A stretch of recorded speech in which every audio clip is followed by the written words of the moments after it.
उत्तराखंड के नैनीताल जिले में एक ऐसा अद्भुत मंदिर है जहां विदेशों से बड़ी संख्या में लोग दर्शन करने को आते हैं। आपको बता दें, यहां बड़े बड़े सेलिब्रिटी, जाने माने लोग दरबार में आकर अपनी हाजिरी लगाते हैं। जी हां, हम बात कर रहे हैं कैचीधाम स्थित नीम करोली बाबा के विश्व प्रसिद्ध आश्रम की। इस नाम का जिक्र आते ही बाबा के भक्तों के चेहरों पर भक्ति का एक अनोखा भाव प्रकट होता है। आज हम आपको बताएंगे कि कैसे नीम करोली बाबा ने भविष्य में होने वाली घटना की जानकारी अपने भक्त को दी थी। साल 1962 में भारत पर चीन ने अचानक आक्रमण कर दिया। उस वक्त नीम करोली बाबा एलंगज इलाहाबाद में एक गृहस्थ के घर तखत पर धोती पहने और कंबल ओढ़े विराजमान थे।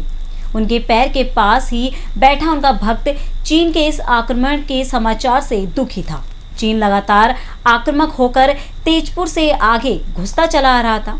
आपको बता दें, भारतीय सेना लगातार शौर्य और वीरता के साथ लड़ रही थी, लेकिन संसाधनों की कमी के चलते वो दुश्मन का सामना नहीं कर पा रही थी। देश की इस भयावह स्थिति से प्रेरित होकर उनके भक्त ने नीम करोली बाबा से इस मुद्दे पर अपने विचार जानने चाहे। इस पर नीम करोली बाबा सहज भाव से बोले, भारत ऋषि मुनियों का देश है, ये धर्म परायण है। कम्युनिज्म यहाँ ठहर नहीं सकता, चीन वापस लौट जाएगा। चीन के इस हमले से दुखी बाबा का भक्त उस समय इस बात को नहीं समझ सका। उसने हाथ जोड़कर विनम्रता पूर्वक कहा, बाबा, यदि चीन को लौट ही जाना है तो निरर्थक आक्रमण क्यों कर रहा है? इस प्रश्न का नीम करोली बाबा ने संक्षिप्त उत्तर देते हुए कहा, तुम्हें जगाने को। बाबा के उस उत्तर से भक्त को संतोष नहीं हुआ, लेकिन वो मौन हो गया।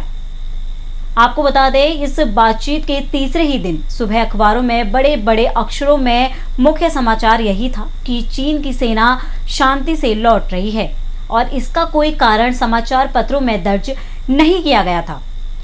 अखबार पढ़कर नीम करोली बाबा के भक्त को उनकी कही बात स्मरण हो आई और वो आश्चर्यचकित हो गया कि कैसे भविष्य की घटनाओं का भी ज्ञान रखते हैं।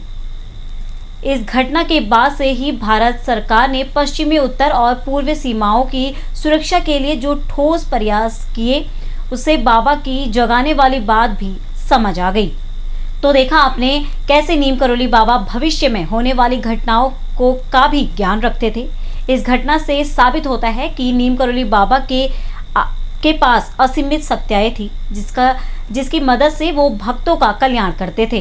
नीम करोली बाबा से जुड़ी ये कहानी आपको कैसी लगी, हमें कमेंट कर जरूर बताएं। फिलहाल इस कहानी में इतना ही। बाकी की तमाम खबरों के लिए आप बने रहे JJ न्यूज़ के साथ। धन्यवाद।